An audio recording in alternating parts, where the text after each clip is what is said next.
The British royal family is under fire for hosting Bahrain's King Hamad bin Isa Al Khalifa and his son Prince Nasser. Bahraini demonstrators and anti-arms campaigners in London called on the royal family to stop advocating business with the regime. Protesters also urged the UK government to sever all ties with the kingdom. Bahrain has been clamping down on protests since 2001 uprising across the kingdom. Britain has been giving weapons and advice to the Bahraini regime to help it crush the protest movement. A string of rights groups, including Human Rights Watch, have blasted Bahrain's rights violations. Well, to discuss that further, we're now joined by Rodney Shakespeare, who is the chair of the Committee Against Torture in Bahrain, and he is now joining us live from London. Mr. Shakespeare, thanks very much for joining us. Now, how do you react to this visit of the Bahraini royals to the UK and their red carpet treatment? These are scum.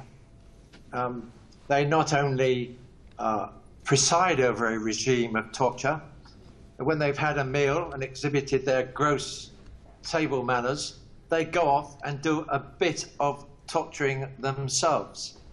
And the British royal family revels in the torturing and the killing. We've had Prince Charles going to Saudi Arabia and smirking as he does a sword dance.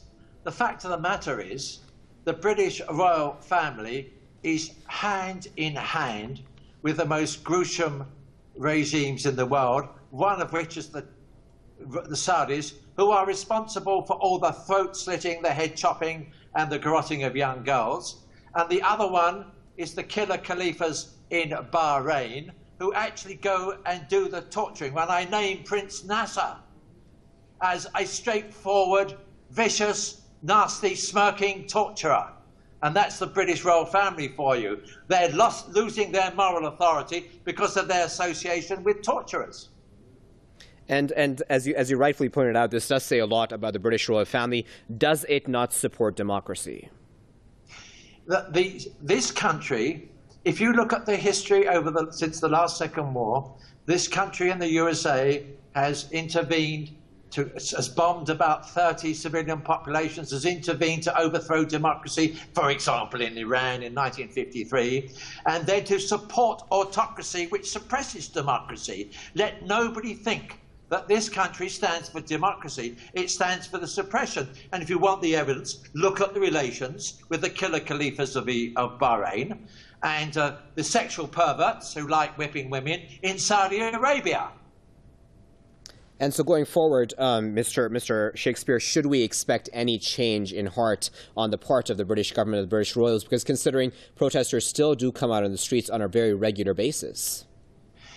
People are increasingly becoming more aware of the situation. This is a result of Russia Today, Press TV, and alternative media. And at some stage, we will succeed in focusing their minds. But the problem is the control of the media, in which you have this propaganda that this country supports democracy. It does nothing of the sort. Okay, we'll leave it there for now. But of course, as always, we do appreciate you speaking to us. That was Mr. Rodney Shakespeare speaking to us live from the British capital.